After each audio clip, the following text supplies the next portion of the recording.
Okay, let's try to unpack this. I want you to imagine a single week, but not just any week, a week that is defined by, first, a Prince song from the mid-90s. Okay, interesting start. Then a street brawl involving a literal Nazi and a man from Somalia. And, to top it all off, a revolutionary long-acting injectable for HIV. It sounds like a fever dream. I mean, or maybe a screenplay that an AI generated that just went completely off the rails. Exactly. But that is the specific slice of reality we're looking at today. And we're getting it from a pretty wild source. We are. Where? To get there, we are diving into a radio show broadcast. It's called Past Week, Next Week, and we're listening to the episode from January 18, 2026. Right. And just to set the scene for you, this is not like a polished major network news hour. This is a show with three very distinct personalities. You've got Chris, Paul, and someone they just call Boogie. And there's usually a fourth guy, right? The texter. Yeah, the texter, yeah. But he's gone from this recording. And you can kind of feel it. It adds to this chaotic, almost unmoored energy. They seem a bit thrown off. It feels very unfiltered. But the mission here isn't just to recap a radio show. We want to use their conversation, which, I mean, it bounces between terrifying geopolitics and music trivia. In seconds. In seconds. Yeah. And use that to get a snapshot of what life actually feels like in January 2026. It's this mix of high-stakes tension, surprising science, and some really, really obscure rock and roll history. It is a fascinating cultural artifact because it captures how the brain just processes information during a time of, real turmoil. You see them toggling between a potential annexation of Greenland and local gossip. It's a survival mechanism. It has to be. You can't stay in that doom and gloom zone forever. Eventually, you just have to talk about music. So let's jump right into the deep end. The show kicks off with music, not just any music. Prince. Rock and roll is alive. Which is such a specific choice. It's an incredibly specific choice. I mean, if you want to play Prince, you'd usually go for Purple Rain or 1999 or something. This is a bit of a deep cut from 1995. But they make it really clear they chose it for a reason. A strategic reason. Yeah. They say the song lives in Minneapolis. And in their timeline, in 2026, Minneapolis is not just a city. It's a flashpoint. It's the center of the storm. It is. The hosts use it as a, what do they call it, a tip of the cap to the resistors in the city. So you get this immediate sense of like an occupation, a city under siege. The music isn't just background noise. It's a soundtrack. It's the soundtrack to this active pushback. It sets a tone of defiance from the very first minute. And speaking of that pushback, this is where the source gets jarring. They go from Prince directly into this story about a street altercation. A self-proclaimed Nazi got beaten up. It's a brutal image, but the twist in the story, and this is the part the hosts really latch onto, is who saved him. A black man from Somalia. Yep, and this leads to one of the most bizarre, but also just incredibly human comedic misunderstandings. Oh, this part. The hosts get stuck in this loop where they confuse Somalian, someone from Somalia, with sommelier, a wine expert. It's a classic slip-up, right? But it reveals so much. They start talking about that movie, Uncorked. The one about the guy who wants to be a sommelier instead of running the family BBQ joint. Exactly. And for a solid minute, they are genuinely debating if the man who saved the Nazi was a wine expert. I was listening, I was just thinking, are they serious? They're joking about the guy carrying on the family business of being a sommelier. It's so absurd. But what strikes me is how fast they pivot from that joke to something much, much darker. That's the pattern of this whole source. Humor is the shield. Because right after laughing about wine experts, they have to face the reality on the ground in Minneapolis, the heavy federal presence. And they don't mince words. They call them masked desperados. That phrasing is so important. It implies lawlessness, like bandits, not peacekeepers. They also use the term paramilitary force, and they play this clip from Geraldo Rivera, who's reporting on it, and he captures the mood perfectly. He's criticizing a deployment of 2,000 federal agents. And the numbers he cites are just staggering. They are. 2,000 agents is massive show of force, and they've only detained about 500 undocumented immigrants. And the kicker, none of them, not one, were the worst of the worst criminals they promised the public they were after. So it's a bait and switch. That's what Rivera calls it. It is. It touches on that theme of, is this incompetence or is it just raw intimidation? The source says something like 70% of the American people opposed how it all went down. And there's this one detail about the training that just, It terrified me. The source claims Isaiah training has been cut down to just 47 days. To match the 47th presidency. It's symbolism over substance. Completely. And they mention a reporter who applied for a job, got an offer after a 6-minute interview. A 6-minute interview. Just think about that. You have a paramilitary force in a major American city. They're wearing masks, which the hosts point out implies dishonor, a lack of accountability, and they have less than 2 months of training. It's a recipe for disaster. Of course. The hosts say they're running up on women and children because they don't know how to distinguish an actual threat. It's a picture of total instability. And then they zoom out to the top of the chain of command, to President Trump's interactions. They focus on this one moment at a Ford plant. Right, the heckler. He yells, "Pedophile protector," at the president. And the president's response isn't to ignore it or have security deal with it. He physically responds. He flips the guy off. And the host's analysis is interesting. They argue it was that specific insult, pedophile protector, that pierced the armor. It wasn't just, a generic political jab. It hit a nerve about the Epstein files. It suggests the composure's just cracking. And then you get that image from the federal building post office. One of the hosts, Paul, says he walked in and saw Trump's mugshot hanging on the wall. As the official presidential portrait. I mean, wow. It's this powerful image of how norms have been completely inverted. The symbol of being booked by the law becomes the symbol of executive power. And this tension isn't just domestic. Yeah.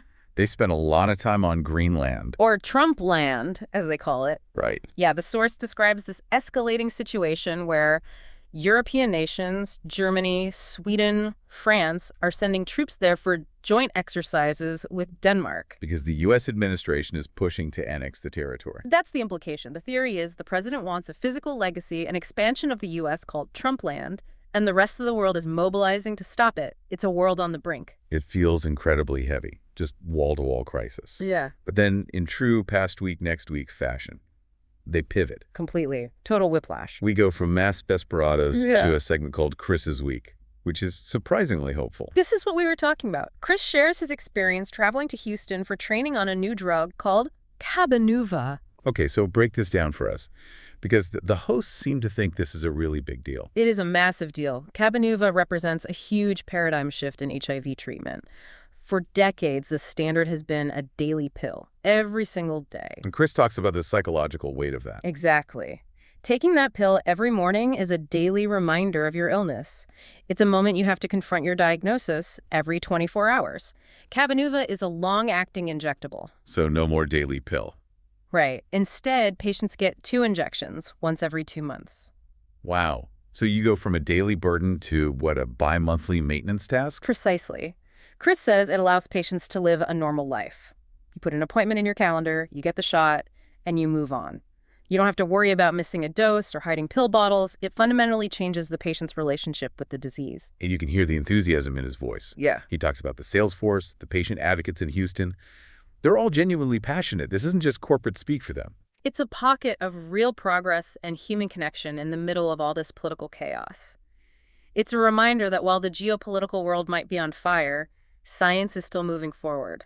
It's a very grounding moment in the broadcast. It really is a beacon of light. And speaking of beacons, they also discuss a Martin Luther King Jr. luncheon in Kansas City. And this part really highlights the local leadership dynamics. The keynote speaker was Hill Harper. I know him. The actor from The Good Doctor and CSI. And why? That's the one. And the hosts were really impressed. They contrast his message, which was all about kindness and progressive ideals, with the current political climate. Where they say words like kindness are now politically coded. Yeah, in their 2026 timeline, talking about kindness gets you labeled as woke biology. It just shows how polarized everything has become, even basic human decency. And of course, there's the local gossip. They spot a few characters at this luncheon, like Mark Alford. The former TV host turned congressman. And the hosts kind of lament his transformation. They remember him as this nice guy on the morning news, and now he's this controversial political hardliner. And then there's Representative Job. This one cracked me up. He's a Democrat, but he shows up in a 10-gallon hat. A full cowboy aesthetic. And the hosts are just baffled by it. Is it cosplay? Is it genuine? It just touches on how identity is, performed in politics. Well, speaking of performance, that leads us perfectly into their next segment. They play a game called Who's That? This was my favorite part, actually. I mean, from an analytical perspective, it seems silly. It's a game born from the host Boogie's insomnia, but it goes so deep. The premise is simple. They play clips of famous singers doing background vocals or impressions on other people's songs, and they have to guess who it is just from the voice. It's all about the sonic fingerprint, the idea that true artistry is just. It's recognizable even when it's trying to hide in the mix. The examples are wild. They start with Michael Jackson. Or maybe Tito. They aren't sure. Right, but you can hear that Jackson family timbre. But then they play Sting. Singing back up on a Dire Straits track, Money for Nothing. You hear that high, haunting vocal, I want my MTV. And once you know it's Sting, you can't unhear it. His voice just cuts through everything. And Daryl Hall. On Elvis Costello's The Only Flame in Town, you've got Costello's very distinct voice, and then suddenly this rich R&B soulfulness comes in. It's Daryl Hall, just elevating the track without taking it over. But the one that really blew my mind was Mick Jagger. On Carly Simon's You're So Vain. Yes, hitting that high note in the chorus. It's fascinating because Jagger is the ultimate frontman, right? He usually sucks all the oxygen out of the room, but here he's just lending in, serving the song. But you still know it's him. It's unmistakable. And then Freddie Mercury. Doing an Elvis Presley tribute on Crazy Little Thing Called Love. And the hosts note it's not just an impression, it's an interpretation. It's Freddie channeling Elvis, but he's still distinctly Freddie. And finally, Chrissie Hynde. On Brass in Pocket. And one of the hosts struggles with it. He thinks she might be foreign because of her phrasing. But it just highlights how certain voices define an entire era. You hear her, you instantly hear the late 70s. So why does this matter? Why do three guys in a city under paramilitary occupation spend 20 minutes playing this game? I think it grounds them. In a world where police reports are written by AI and politicians are performing these caricatures of themselves, the human voice, flawed, unique, undeniable, it's a tether to reality. It's a celebration of human identity. That's a great point, because the line between synthetic and real gets incredibly blurry in their headline segment. Oh, yeah. This is where the satire and the reality of 2026 just collide. They read these stories, and honestly, it is hard to tell which ones are jokes. Like the one about the AI in policing. Right. An AI generated a police report in Utah, and the report claimed an officer turned into a frog. Wait, seriously, how does that even happen? The officer's body cam picked up audio from a TV playing in the background. It was the Disney movie The Princess and the Frog. The AI just transcribed the movie dialogue as if it were the officer's field note. That is hilarious, but also deeply dystopian. It is. We're handing over authority to algorithms that can't tell the difference between a cartoon and a felony arrest. It's a legal nightmare. And then there's the AI parenting story. The first baby born in 2026 was named Hudson Oakley Winkler. A perfectly fine name. Sure, but the parents didn't choose it. They asked ChatGPT to name their child. It just signals this surrender of even the most personal decisions to technology. Why argue over a name when the machine can just decide? It's efficiency over sentiment. And the geopolitical satire about the Venezuelan opposition leader giving Trump a Nobel Peace Prize. In exchange for a Trump Bible and an honorary degree. It's absurd, but after hearing about Greenland, it feels uncomfortably plausible. It frames global diplomacy as just a swap meet. And through all this, we get these little personal updates. Chris is getting ready for a cruise to the Bahamas. And he's joking about Venezuelan oil and fentanyl in the water. Again, humor as a shield.